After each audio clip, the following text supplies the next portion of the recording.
Dans une interview, il va révéler ce que le djinn lui a dit.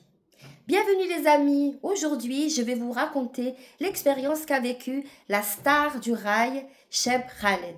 En effet, cela s'est passé lorsqu'il avait 15 ou 16 ans.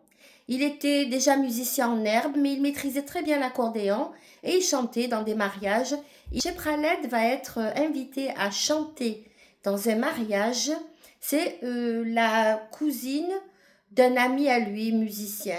Donc, de la musique gnawa, les karkabous, ça fait tchuk, tchuk, tchuk, tchuk, tchuk, la danse du soleil. Et c'est une musique qui est censée être spirituelle et des personnes peuvent même tomber en transe par ces sons, disons, profonds et mystiques. Et tout se passe bien quand tout à coup, la mariée va tomber en transe et on va l'accompagner à l'hôpital parce que on a bien compris dans l'assistance que elle a été possédée soudainement par un djinn. Et les djinns n'aiment pas le blanc, la couleur blanche, donc ils vont à l'hôpital et là elle revient à elle peu à peu. Mais revenue à la maison, à l'endroit où se passait la fête, elle était pas bien du tout, elle se sentait pas bien, d'un calme bizarre.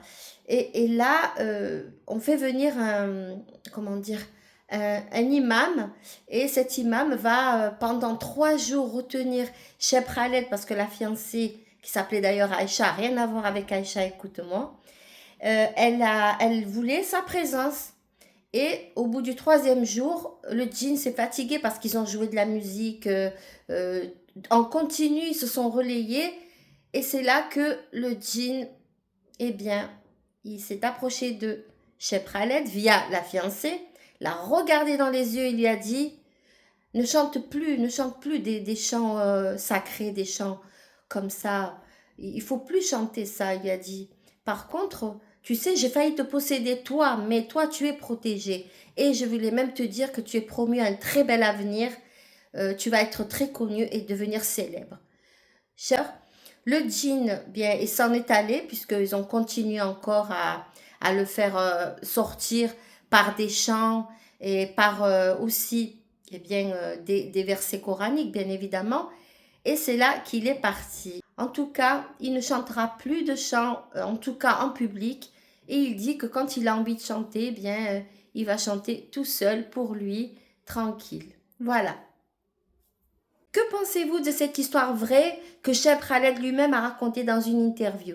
Likez, abonnez-vous si ce n'est déjà fait et surtout faites attention, le paranormal n'est jamais bien loin.